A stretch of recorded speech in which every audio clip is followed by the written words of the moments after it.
বিশ্বনবী সাল্লাল্লাহু আলাইহি ওয়াসাল্লাম তখন সর্বপ্রথম সাফা পাহাড়ে আরোহণ করলেন।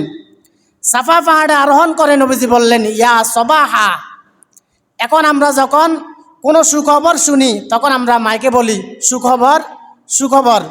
আবার কোনো যখন দুঃসংবাদ শুনি তখন আমরা একটি সুখসংবাদ এভাবে আমরা মানুষদেরকে জানিয়ে দিই।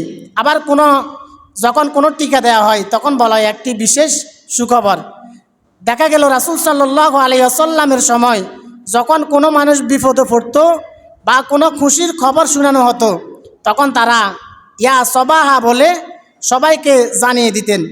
ঠিক রাসূল সাল্লাল্লাহু আলাইহি ওয়াসাল্লামও সাফা পাহাড়ে উঠে বললেন, ইয়া সবাহা, সাবধান হয়ে যাও, সতর্ক হয়ে যাও।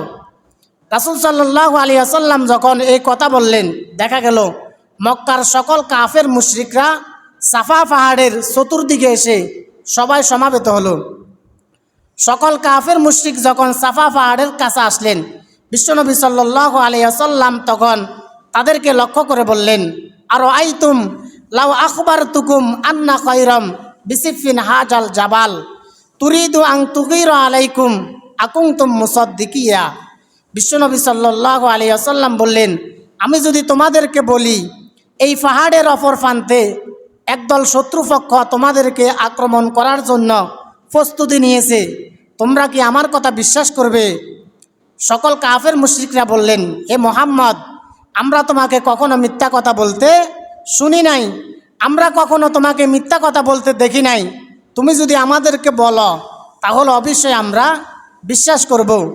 বিশ্বনবী সাল্লাল্লাহু আলাইহি ওয়াসাল্লাম বললেন, তোমরা যদি আমাকে এত ভালোবাসো, আমাকে এত পছন্দ করো, তাহলে তোমরা শুনো, ফাইন্নী নাযীরুল লাকুম বাইনা ইয়াদাইহি আযাবুন শাদীদ। আল্লাহ রাব্বুল আলামিন আমাকে নবুয়ত এবং রিসালাত দান করেছেন, সুতরাং তোমরা আমার নবুয়ত এবং রিসালাত মেনে তোমরা ইসলাম গ্রহণ করো। সুবহানাল্লাহ।